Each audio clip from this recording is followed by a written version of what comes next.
ஜம்மு காஷ்மீரில் ராகுல் காந்தி ஒற்றுமை நடைபயணத்தில் முன்னாள் முதலமைச்சர் மெஹபூபா முப்தி, பிரியங்கா காந்தி உள்ளிட்டோர் பங்கேற்றனர்.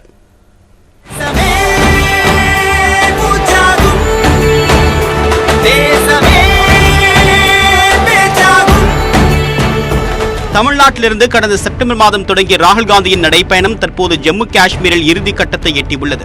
இதனிடையே காசிகுன் என்ற இடத்தில் பாதுகாப்பு குறைபாடு காரணமாக 27ஆம் தேதி பிற்பகலுக்கு பிறகு நடைபயணம் நிறுத்தப்பட்டது. இத்தொடர்பாக உள்துறை அமைச்சர் அமித்ஷாவுக்கு காங்கிரஸ் கட்சியின் தேசிய தலைவர் மல்லிகார்ஜுன கார்கே கடிதம் எழுதியிருந்தார். வரும் நாட்களில் கூட்டம் அதிகரிக்கக்கூடும் என்பதாலும் ஸ்ரீநகரில் வரக்கூடிய 30ஆம் தேதி நடைபெறக்கூடிய நிகழ்ச்சியில் பல்வேறு கட்சித் தலைவர்கள் பங்கேற்க உள்ளதாலும் உரிய பாதுகாப்பு வழங்க அவர் வலியுறுத்தியிருந்தார். இதைத் தொடர்ந்து பாதுகாப்பு பலப்படுத்தப்பட்டுள்ள நிலையில் அவந்திபோராவில் தன்னுடைய நடைப்பயணத்தை ராகுல் காந்தி மீண்டும் தொடங்கினார். செர்சு கிராமத்திலிருந்து புறப்பட்ட நடைப்பயணத்தில் முன்னாள் முதலமைச்சரும் மக்கள் ஜனநாயக கட்சியின் தலைவருமான மெஹபூபா முப்தி மற்றும் அவருடைய மகள் இல்திஜா முப்தி பங்கேற்றனர்.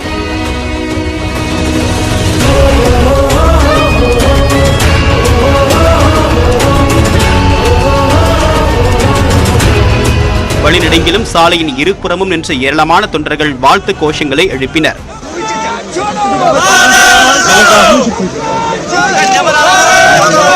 அதைத் தொடர்ந்து 2019ஆம் ஆண்டு நடைபெற்ற புல்வாமா தாக்குதலில் உயிரிழந்த CRPF வீரர்களுக்கு அவர்களின் நினைவிடத்தில் மலர் கொத்துக்களை வைத்து ராகுல் காந்தி மரியாதை செலுத்தினார்.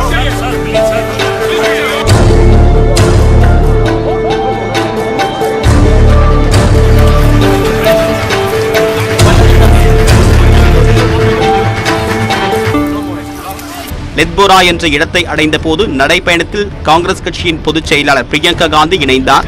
அவரை ஆற தழுவி ராகுல் காந்தி, மெஹபூபா முப்தி உள்ளிட்டோர் வரவேற்றனர்.